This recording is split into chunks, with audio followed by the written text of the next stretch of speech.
The friend that I hadn't seen for 15 years found me. He was telling me about this land that he bought in Miracle Valley, Arizona. And come to find out that this land that he bought, he's had numerous reports of hauntings and serious attacks on the family.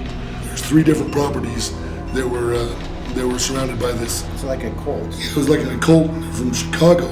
A bunch of black folks. They showed up down there. A pastor and his son that moved into one of the houses, and they tried forcing, from what I understand, all the white people out of town. Really militia-type Christian organization where they were sacrificing children. And they were dragging people out of their cars and fighting and just intimidation, I guess you could say. They were trying to start like a holy war between the blacks and the whites. Then the Maricopa County Sheriff's Office got involved, and there was a shootout on the land that my friend Roger owns. The son of the pastor pulled a gun on the sheriff, and the sheriff had to shoot him dead. The father pulled the rifle up after the son was shot and tried to pull it on the officer, and they were shot dead and fell on top of each other. And that was right out in front of the front yard of the one house.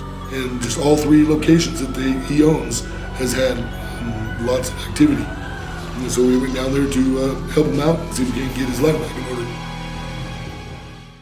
You're driving to that town, and that veil, it's just, you feel something's not right. It just had like an electricity to Yes. it was quite strange, but Even in the daytime. Yeah, even in the daytime. Just walking in there, you felt it. And even just Even in walking the and ground. being in there, being just outside and around the place. Yeah, your feet felt kind of it. felt a little numb. You felt it. It was kind of weird. Yes. It was a very electrical place. Very much.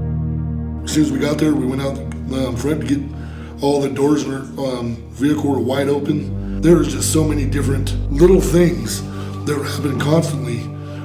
Just one thing after another, little voices, shadows, just in all 3 places.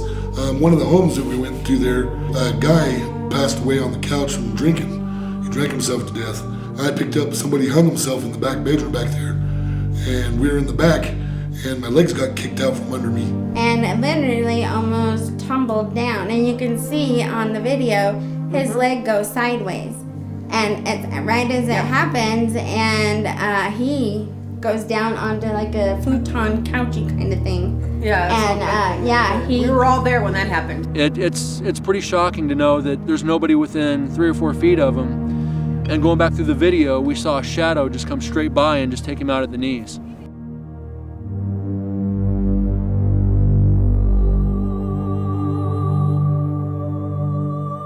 As soon as we got started getting set up for the investigation, a rainstorm moved in. pouring rain. And it was pouring rain. Rain, wind, lightning, and theory, electrical storms will enhance paranormal activity. It will give energy to the spirits to manifest themselves or to communicate.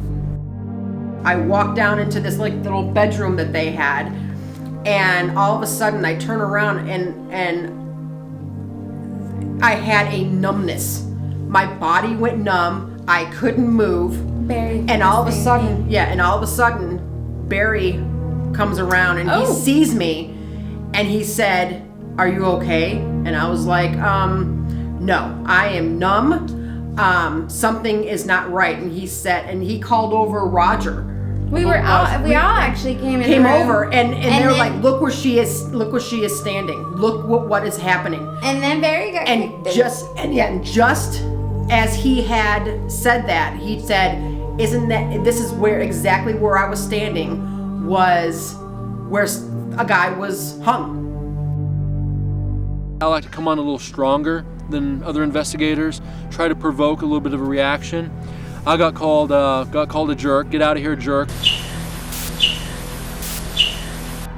Wow, even the spiritual realm thinks I'm an asshole. I'm screwed in here. I really am. Throughout the night, Ron and I were going back and forth, and I was doing a lot more of the talking. At one point, I started to feel a little threatened, so I stepped back and stood in the doorway of this particular room and literally got something, literally either put its hand, whispered, I don't know, but it was enough to where it like pulled my hair back. So right across my face, and I was standing in the door. I was very leery about going somewhere that nobody had been.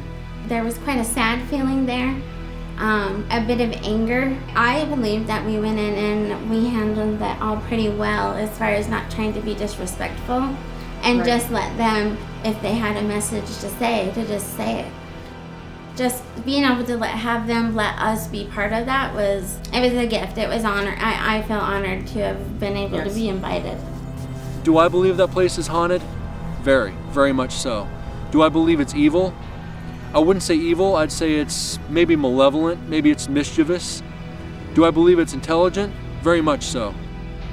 To be honest, I've been in a lot of investigations.